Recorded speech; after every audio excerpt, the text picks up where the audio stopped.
Hi, I'm Melanie Hittinger, OAC Development Associate, and I'm here today with Jason Krynicki, longtime OAC Member and Advocate. Welcome, Jason. How are you today? I'm doing well. Thank you for having me today. Yeah, I'm very glad to have you. I just wanted to have you on to kind of tell us a little bit about your personal story and how you're associated with OAC and how you have been for several years now. A little bit about my story. I'm a bariatric patient. I'm actually a revision. I had the lap band, and back in June, I revised to a sorry, to a sleeve. Prior to that, I was falling down my father's footsteps, and it was a wake-up call. I was close to death. So 5 years ago, changed my whole life completely. That's wonderful. You've been associated in so many aspects of OAC since you met us, I think, in 2015. One of the major aspects that you've been invested in is being a loyal donor. You've been such a loyal donor over the years. So can you tell me why it's important to you to make financial contributions to OAC? Because the OAC means the world to me. It gives the voice to people for access to care. Their voice is people to go to the conference that can't afford to go to the conference. And I'm willing to do anything to give to the OAC because it's my passion. I actually have a tattoo, so I broadcast it all over that I am an OAC member, and I donate because I can, and I'm in a financial position that I could give what I could give to the OAC because the OAC means the world to me. Yes, that means the world to us. So can you tell us actually how you were introduced to OAC in the beginning?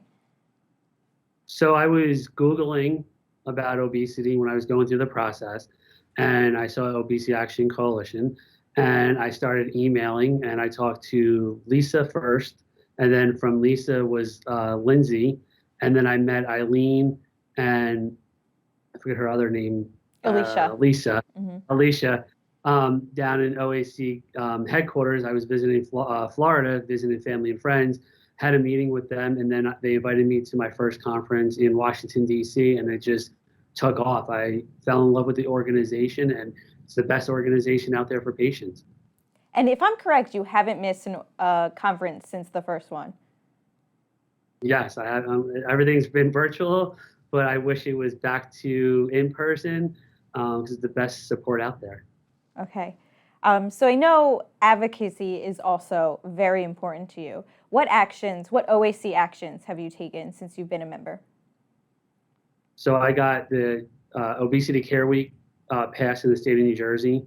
It's actually 2 years now. I can't believe that it's been 2 years that I testified on in the Health and Human Service Committee. TROA, been on Capitol Hill several. I can't even count how many times I've been on Capitol Hill trying to advocate for the Treat Reduce Obesity Act to get people access to care that they deserve. Okay, awesome. I understand your advocacy work extends into your job. You navigate insurance policies to ensure patients are able to receive bariatric surgery in New Jersey as a bariatric insurance coordinator. What is your proudest accomplishment in this role? Getting people approved. All our patients know that I'm a bariatric patient. One of my big milestone was getting an insurance company to switch their center of excellence for a patient. Patient was ecstatic. I was ecstatic because it was never done before. So the patient was in tears, and she wrote me a beautiful letter thanking me because all our patients know I'm there to fight for them because I am a patient, and Right. the insurance companies put the red tape in front of the patients, but I'm a go-getter, and I fight on behalf of them. That's so great. That's so great to hear. You've been a part of the OAC community for so long. How has that helped you in your personal life? I met so many great friends from even the OAC staff to friends in Minnesota. Deb, I went to go ice fishing for the first time a couple years ago. Um, Not my cup of tea with the cold weather, I'll really admit, when it's negative 35, but I have met friends for life, and we text, we call, we communicate, and hopefully with COVID, we could start traveling again. But it's nice to just pick up that phone and say, "Hey, how are you doing?" And I met long life friends for the rest of my life, and it means a lot. Awesome. Thank you so much for joining us today, Jason. It was great to hear your perspective on everything OAC, and I hope to talk to you again soon. Thank you for having me.